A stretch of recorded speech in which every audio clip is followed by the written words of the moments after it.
First of all, I want to give all praises, honor, and glory to Yahweh Ba'ashim Yahweh Shah. Double honors to the apostles, a great millstone who do well. Salutation to the brothers on the highways and the byways, preaching and teaching this truth and sincerity. Safety, peace, and blessing to the elect across the four corners of the earth. Okay, what is this? Pause for precept 2. All right, I just want to go into what, I've heard before, so-called contradictions in the scriptures. Okay, and I want to clear that up.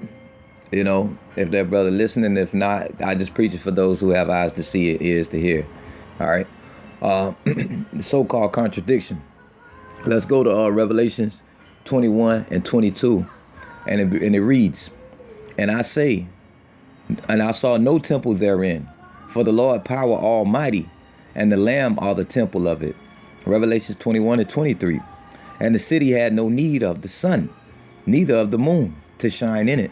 For the glory of the Most High did lighten in it, and the Lamb is the light thereof. All right. So,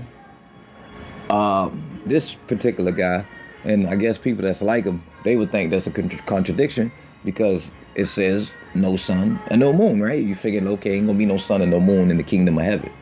That's not true. We have to get the understanding. First, before we get the understanding of Revelations 21st chapter and the 22nd and the 23rd verse, I want to spit this verse in Ecclesiastes 8 and 1. Who is as the wise man, and who knoweth the interpretation of a thing? A man's wisdom maketh his face to shine, and the boldness of his face shall be changed, right? All right. So let's get the precept and let's get the understanding for Revelations 21 chapter and the 22nd and the 23rd verse. And let's go to Psalms 89. All right. Now, Psalms 89 and the 34th verse. Only reason I put the 34th verse because I like to get straight to the point. And it reads, Psalms 89 and 34. My covenant will I not break, nor alter the thing that is going out of my lips. All right. Now jump down to 37th verse. And it reads, he is referring to this covenant. And 36th verse. And it reads, his seed shall endure forever, and his throne as the sun before me. So he's comparing the seed of David, okay, the elect Israelites, the elect, the 144, and the remaining of the 1/3, because they are part of the 1/3, that part of the pie. He is comparing them to the sun. He's comparing his throne to the sun, which will be forever. All right, so the sun is not going nowhere. Let's go to 37th verse. It shall be established forever as the moon and as a faithful witness in heaven. All right. So he's talking about the throne shall be established forever as the sun, as the moon, and the seed of David shall endure and shall flourish forever as the sun and as the moon. So that killed the contradiction. So you probably figure like, well, that's a contradiction because Revelation 21 say otherwise. There's no need of the sun. It says there was no need of the sun. Never said it wasn't going to be a sun guy. All right. And Psalms 89 explains that clearly. But let's get a few more precepts and let's go a little deeper into this thing. All right. Let's get Judges 5 and 31. And it reads, so let all thine enemies perish, O Yahweh Ba'ashim Yahweh Shah. But let them that love him be as the sun when he goeth forth in his might, and the land had rest 40 years. Okay, he's talking about something else. He said, let them be as the sun. Okay, so now you see where it's going. There's no need of the sun, referring to a man who have the knowledge to teach one. And the moon referring to women to teach one. Okay, that's Judges 5 and 31.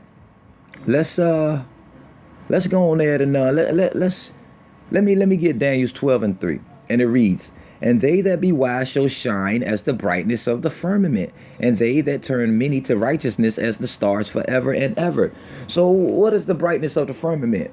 We have two great lights in the sky, and the one great light that's greater than all the lights is the sun. And the second great light is the moon. And it reads in Daniel 12 and 3, and they that be wise shall shine as the brightness of the firmament. Did we not read that in Ecclesiastes 8 and 1? A man's wisdom maketh his face to shine. Okay, now you see where we going. All right, so let's go and let me get Let me close it with this. I'll close it with this verse. Genesis 37. Okay. Genesis 37, and that's when Joseph had the dream, right? Genesis 37, and I'll just go ahead and start at the 9th verse. Let's get right to the point, the 9th verse. All right, Genesis 37 and 9, and it reads, and he dreamed yet another dream and told his brethren and said, behold, I have dreamed a dream more. And behold, the sun and the moon and 11 stars made obeisance to me. 10th verse. And he told it to his father and to his brethren. And his father rebuked him and said unto him, what is this dream that thou hast dreamed? Shall I and thy mother and thy brethren indeed come to bow down ourselves to thee to the earth? So that dream was symbolic. The son being Jacob, okay, not Jacob, but his name was changed to Yasharallah, Israel, okay, and his mother was referred to as the moon, okay, and the 11 stars. Why not 12 stars? Because Joseph had the dream himself, so he was referring to the other 11 tribes, all right? So that sun represent, I mean, come on, did Israel have wisdom? Did not his face shine? Okay, did he not have wisdom? And by him having his wisdom, his wife was wise because she was with an elected man. All right, so she knew those things. In those days, we all pretty much knew of Yahweh Ba'ashem Yahweh Shai. Okay, all right. So that's the precept and that's the understanding. And I hope this was edifying to that brother who was saying that it says in one verse, there's no need of the sun. Okay, and no, one more verse, and let me close it out with this verse. I know I said one more verse, and let me close it out with this verse.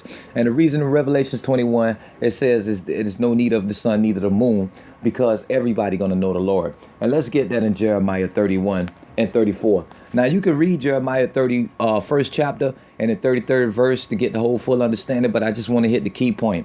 And the reason, Jeremiah 31 and 34, and they shall teach no more every man his neighbor and every man his brother, saying, know me.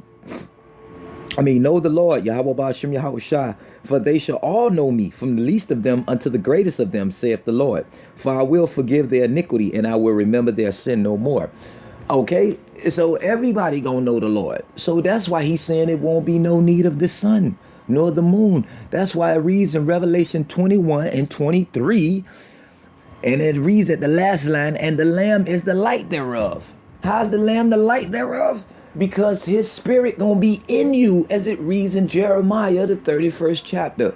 Everybody gonna have that spirit in you. It's not gonna be according to, I think, Isaiah 8 chapter, I believe the 20th verse. If they come out with this doctrine, there's no light in them. Okay, we all gonna know the doctrine. Every Israelite, no matter what part and role you played in this time, when you come back, if you make it through, or however, whatever lot that Yahweh Ba'ashem Yahweh Shai, why Yahweh Shai deemed for you, okay, when you, like I say, in the kingdom, every Israelite shall know the Lord. You will have to teach none of your neighbors. So that's what explains Revelation, the 21st chapter. Okay, and many other scriptures to show that that sun is resemblance, is parabolic of being a learned man, a man of the spirit, a man of Yahweh Ba'ashem Yahweh Shai. And that the moon is resemblance of a woman, an Israelite woman who know of Yahweh Ba'ashem Yahweh Shai and have some type of understanding, knowledge of Yahweh Ba'ashem Yahweh Shai, preferably through her husband, because that's the way she would be living in order, in a sense. Okay, I don't want to go off in too much detail on the man. Maybe for a future day I'm gonna drop, about the woman, I'll drop something on the Israelite woman in the ways that they are to be, in the ways that they are not to be. All right, but I hope this was edifying, and I hope this brother here, he could get the understanding that yes, it will be a sun. Okay, it will be a literal sun, and it will be a literal moon. That is symbolic of the people, and that people is Israel. Okay, so everybody gonna know, and everybody gonna shine bright in that day. All right. So I want to say all praise, glory, and honor to Yahweh Ba'ashem Yahweh Shai. Double honor to the apostles, a great millstone who rule well. Salutations to the brothers on the highways and the byways, preaching and teaching this truth and sincerity. Safety, peace, and blessing to the elect across the four corners of the earth. Death to America. Shalom.